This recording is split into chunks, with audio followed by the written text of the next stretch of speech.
नमस्कार, मेरा नाम है हर्षवर्धन और आज के खास बुलेटिन में सबसे पहले बात होगी देश की राजधानी दिल्ली की, जहां मोदी 3.0 सरकार के मंत्रिमंडल में बड़े फेरबदल की अटकलें तेज हो गई है। दूसरी बड़ी खबर विदेश से है, जहां से पीएम मोदी भारत के लिए $40 बिलियन के निवेश का ऐतिहासिक तोहफा लेकर आए हैं। तीसरी खबर में बात करेंगे तमिलनाडु की सियासत की, जहां सीएम थलपति विजय के मंत्रिमंडल में 6 दशक बाद कांग्रेस की वापसी हुई है। चौथी खबर केरल से है, जहां विधानसभा स्पीकर चुनाव में पहली बार बीजेपी ने अपना उम्मीदवार उतारकर सबको चौंका दिया है। पांचवी खबर उत्तर प्रदेश से है, जहां पूर्वांचल समेत 37 जिलों में बाढ़ का बड़ा खतरा मंडरा रहा है। छठी खबर दिल्ली से है, जहां गोविंदपुरी में हुए एक खौफनाक डबल मर्डर ने सनसनी फैला दी है। सातवीं खबर सीधे तौर पर मौसम से जुड़ी है, जहां सुपर अल्नीनो के कारण देश में भयंकर गर्मी, सूखे और बाढ़ का अलर्ट जारी किया गया है। अंतर्राष्ट्रीय खबर में बात करेंगे पड़ोसी देश बांग्लादेश की, जहां पीएम तारिक रहमान के तीस्ता प्रोजेक्ट में चीन की एंट्री से भारत की रणनीतिक चिंताएं बढ़ गई। और आखिर में बात करेंगे हरिद्वार के एक वायरल वीडियो की, लेकिन उससे पहले आज दिन भर के अपडेट्स।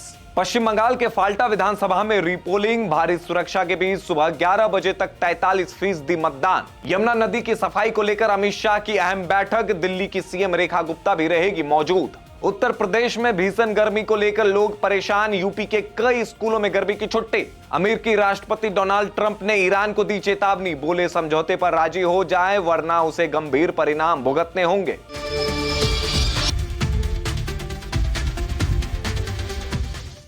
बुलेटिन की शुरुआत करते हैं देश की सबसे बड़ी राजनीतिक खबर से। 10 जून को मोदी 3.0 सरकार की पहली वर्षगांठ से ठीक पहले मंत्रिमंडल में बड़े फेरबदल और विस्तार की सुगबुगाहट तेज हो गई है। करीब 11 महीने के बाद, लंबे अंतराल के बाद आज प्रधानमंत्री नरेंद्र मोदी की अध्यक्षता में मंत्री परिषद की एक बेहद अहम बैठक होने जा रही है। इस बैठक में सभी कैबिनेट मंत्री, स्वतंत्र प्रभार वाले राज्य मंत्री और राज्य मंत्री शामिल होंगे। सूत्रों के मुताबिक इस बैठक में सभी मंत्रालयों के पिछले कामकाज का रिपोर्ट कार्ड देखा जाएगा और 100 दिन के एजेंडे की समीक्षा होगी। इसके अलावा पश्चिम एशिया में चल रहे तनाव और भारत की अर्थव्यवस्था, खास करके कच्चे तेल की कीमत पर पड़ने वाले इसके असर पर भी गंभीर मंथन किया जाएगा। माना जा रहा है कि इस बैठक के बाद कुछ मंत्रियों की छुट्टी हो सकती है और कुछ नए चेहरों को कैबिनेट में शामिल किया जा सकता है।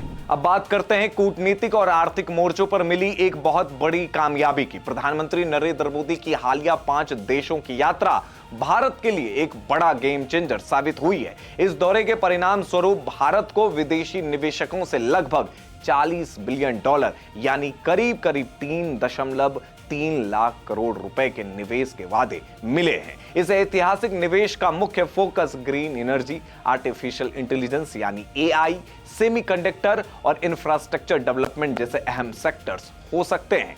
साथ ही साथ इटली और नॉर्डिक देशों के साथ हुई बातचीत में भारत मिडिल ईस्ट यूरोप आर्थिक गलियारे यानी IMEC को लेकर कई अहम समझौते पर मोहर लगी है। आर्थिक जानकारों का मानना है कि निवेश भारत को ग्लोबल सप्लाई चेन का एक प्रमुख केंद्र बनाने में मील का पत्थर साबित होगा और देश में लाखों नए रोजगार पैदा होंगे। दक्षिण भारत की राजनीति से एक बड़ी और ऐतिहासिक खबर सामने आ रही है। तमिलनाडु के मुख्यमंत्री थलपति विजय के नेतृत्व वाली टीवीके सरकार का पहला मंत्रिमंडल विस्तार संपन्न हो गया है। इस विस्तार की सबसे बड़ी हाईलाइट ये रही कि लगभग 60 सालों के लंबे इंतजार के बाद तमिलनाडु की सत्ता में कांग्रेस पार्टी की वापसी हुई है। राजभवन में हुए समारोह में टीवीके के 21 विधायकों के साथ साथ कांग्रेस के 2 विधायकों ने भी मंत्री पद की शपथ ली थी। हालांकि गठबंधन के अन्य सहयोगी दल जैसे VCK और IUML के फिलहाल इस कैबिनेट में जगह नहीं मिली है, लेकिन सरकार का कहना है कि उनके लिए पद आरक्षित रखे गए हैं।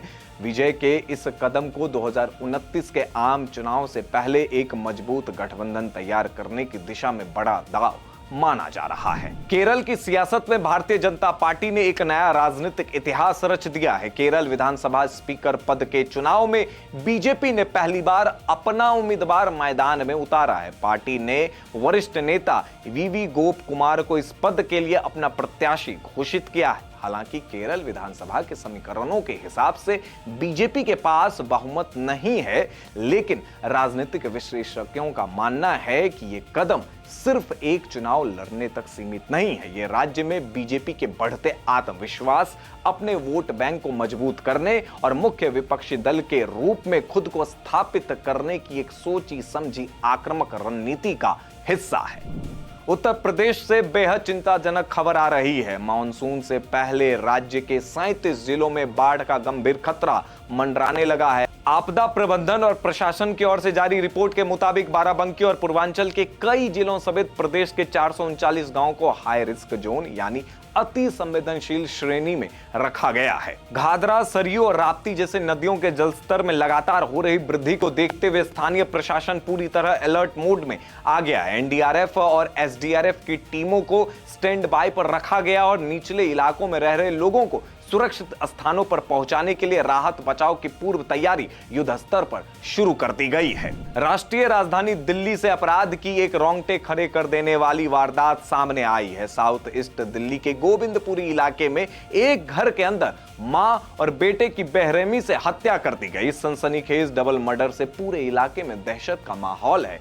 घटना की सूचना मिलते ही पुलिस के आला अधिकारी मौके पर पहुंचे, शवों को पोस्टमार्टम के लिए भेज दिया गया है। पुलिस की शुरुआती जांच में मामला आपसी रंजिश या लूटपाट का लग रहा है। फिलहाल पुलिस आसपास में लगे सीसीटीवी कैमरों की फुटेज खंगाल रही और कातिलों की धरपकड़ के लिए विशेष टीमों का गठन कर दिया गया। इस वारदात ने दिल्ली की कानून व्यवस्था पर भी गंभीर सवाल खड़े कर दिए हैं। मौसम विभाग और पर्यावरण विशेषज्ञों ने भारत के लिए एक बेहद गंभीर चेतावनी जारी कर दी है। इस साल सुपर एल-नीनो के प्रभाव के कारण देश को भयानक और बेकाबू मौसमी बदलाव का सामना करना पड़ सकता है। इस मौसमी घटना के कारण देश के कुछ हिस्सों में जहां तापमान 50 डिग्री के पार जाकर प्रचंड लू यानी हीट वेव और भयानक सूखे की स्थिति में पैदा करेगा, तो वहीं कुछ अन्य इलाकों में बेमौसम और मूसलाधार बारिश के कारण भयंकर बाढ़ आ सकती है।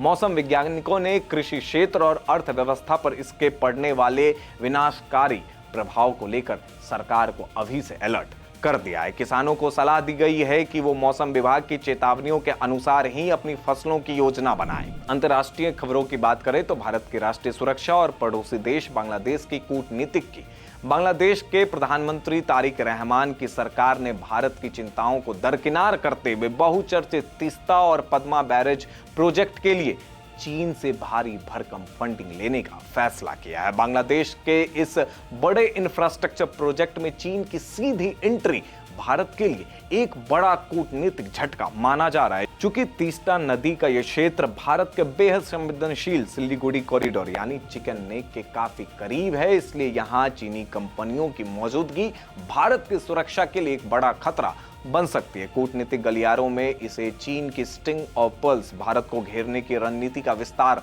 माना जा रहा है। बुलेटिन के अंत में उत्तराखंड के हरिद्वार का एक वायरल वीडियो आपको दिखाते हैं। ये वीडियो सोशल मीडिया पर खूब वायरल हो रहा है। गंगा नदी में कुछ लोगों ने बिरयानी फेंक दी, जिसके बाद मामला गर्म हो गया है। इस रिपोर्ट में बस इतना ही। धन्यवाद।